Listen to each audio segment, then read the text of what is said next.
pozdrav vsem Solčavanom, študentom, profesorjem etnološkega tabora Treh dolin. Lepo vas je videti. Hvala, Klemen, za povabilo.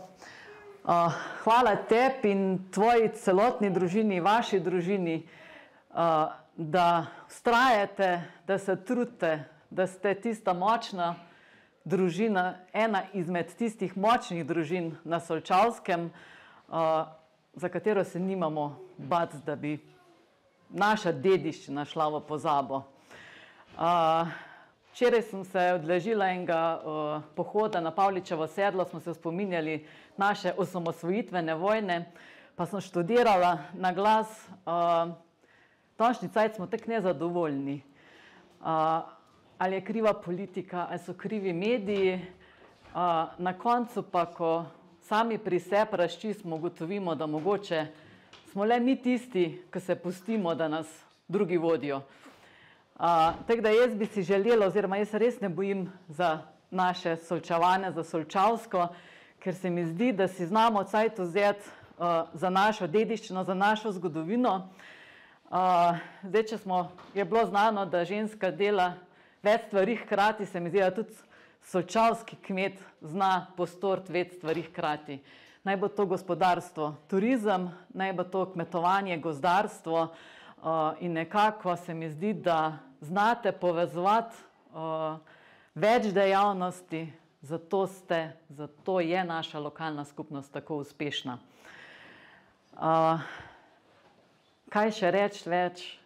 Da sem ponosna na naše okolje, na našo naravo, mogoče večkrat slabe volje, ker nam neurje naredi toliko teh neprijetnih trenutkov, ker se moramo preveč ukvarjati z posledicami naravnih nesreč, premalo sami sabo in z razvojem, ampak verjamem z pozitivizmom, bom rekla, no, Liza je prej rekla, da je preveč nostalgična, jaz se zdi, da si bila malo pesimistična, mogoče bomo tudi v Gorohotu še znali kdaj krave pomlest, pa jih tam ponuditi na krožniku. Rada bi si želela to, vidim potencial med mladimi in verjamem, da si te še kdo pridruži. Hvala vsem še enkrat.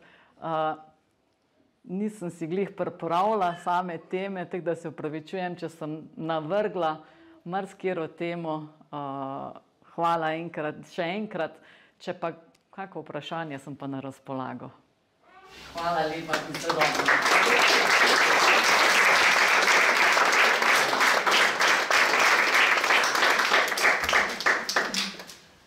Hvala lepa, Katarina. Tudi za podporo kmetijstvu v občini vsaka leta dopolnilnim dejavnostim in vsemu, kar razvijamo na Solčavskem. Hvala. Hvala, Klemen, za besedo. V imenu Združenja kmečkih sirarjev bi se najprej prav lepo zahvalil tebi, tvoji družini, da ste nas sprejeli v to prelepo Logarsko dolino. Obenem bi se zahvalil gospe županji tudi za podporo pri tem projektu, ki ga je Klemen nekako zastavil za ohranjanje kulturne dediščine in pa samega mlekarstva. Tebi tudi za trud in vložek vse to. Se mi zdi, da namen takih srečanj, kad je danes, je ravno to, da obudimo malo spomin, ampak ne samo obudimo spomin, ampak poskušamo v današnjem času iz izkušenj naših prednikov potegniti nekaj, kar bi se dal oplemenititi in postaviti nazaj v življenje. Se mi zdi, da naravni potencial tega vašega okolja je ravno za mlečno proizvodnjo res velik. S Klemenom se poznala že en čas in tudi, ker gledam tako ta njegov mlekarski razvoj na kmetiji, zmeri malo z nasmehom, ker se spomnim pred 20 leti, kako sva se tako deleč menila, morebiti bi pa kdaj tudi pri nas sirali, danes se pa tudi pri matkovih sirar in se mi zdi, da bo Klemen tudi svojim zgledom mogoče tudi navdušil kakšnega. Sredina sirarska v Sloveniji se nekako naravno širi in se mi zdi, da je tudi znanje in potencial sirarjev bo prerastlo to, da bojo kadri sposobni sirariti samo na svojih dvoriščih in na kmetijah in mogoče bo v naslednjih generacijah tudi iz kakšne kmetije prost sirar in ti mladi ljudje so sigurno potencial, ki bojo ponovno živeli te naravne danosti, ki nam nudijo slovenske planine. Zato jaz verjamem, da tudi to, kar se je nam zgodilo zdaj ob teh ujmah, Veste, imamo narava poskrbi, da kdaj malo kaj počaka, pa ne brez namena. Ne. Takrat se človek umiri, zajame sapo, premisle, danes že govorimo, pač reke rabijo svoj prostor, ga jim bomo mogli dati. Planine so tudi odmrle, ker ni bilo potencijala naravnega, kot je Klemen govoril. Jaz zdaj teh 30 let, odkar smo v mlekarstvu, pa to naše združenje, ki spremlja razvoj mlekarstva na Slovenskem, se mi zdi, da je v fazi šele razvoja in te planine čakajo samo na to, da pridejo pravi ljudje na pravo mesto in verjemite, da smo tukaj še rosno mladi, ker pač sirarstvo je stvar, ki se jo gradi po rodovih in je treba ustvarjati tradicijo, tako da jaz verjamem, da marsikatera od teh planin, ki si jo ti omenjala kot planina, ki je sedaj nekako na čakanju, bo v naslednjih generacij zaživela in bo dobila nazaj tisti naravni potencial, nudila tisti naravni potencial, ki je bil dan. Ne. Pač zgodovina in politika je naredila gotovo eno mačehovsko uslugo. V teh 50 letih komunizma je bilo pač mlekarstvo in to ruralno področje nekako odrinjeno na stran. Vidimo, da v zahodnem svetu so se te stvari kontinuirano peljale naprej, so ravno tako v preizkušnjah in v krizah kot na našem prostoru, ampak se mi zdi, da je treba vlagati v turizem. Tukaj je pretok kapitala velik, ker moramo pa se zavedati, da v današnjem času, če ne bo finančnega nekako vzvoda, tudi taka planina ne more živeti in vemo, da je edin motivator ali pa edina možnost, da se take planine oživijo, je sigurno turizem. Ne. Zato je pač razum in v Ljubljani in pri lokalnih skupnostih je tisti, da moramo pač, kjer se denar oplaja, je do ene mere je prav, da se vlaga nazaj v tisto branžo, je pa branža, ki je kapitalsko najmočnejša, tudi odgovorna, da se pa razvijajo dejavnosti, ki so spremljajoče. In se mi zdi, da mlekarstvo in sirarstvo je sigurno ena od dejavnosti, ki popestri turistično ponudbo, pokaže, ohranja tradicijo in se mi zdi, da smo na pravi poti. Zato tudi tak dogodek, kad je danes, ni kar zastonj, se mi zdi, da obujamo eno staro tradicijo z namenom, da bomo pač postavili nazaj to dejavnost na mesto, ki mu gre. Hvala še enkrat, Klemen, za to prijazno sprejetje na vaši kmetiji. Hvala vsem udeležencem. Sem vesel, da ste se tako lepo odzvali.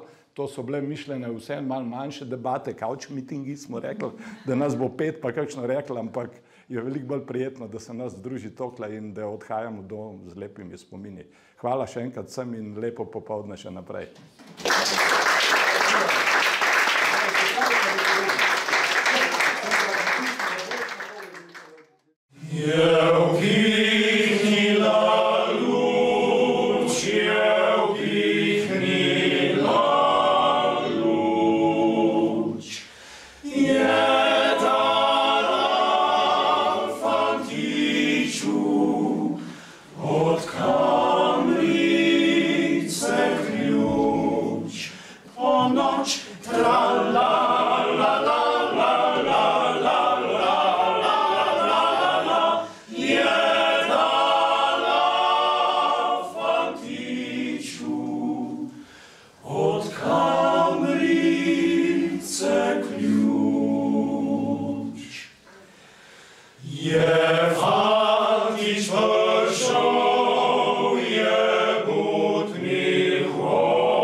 Much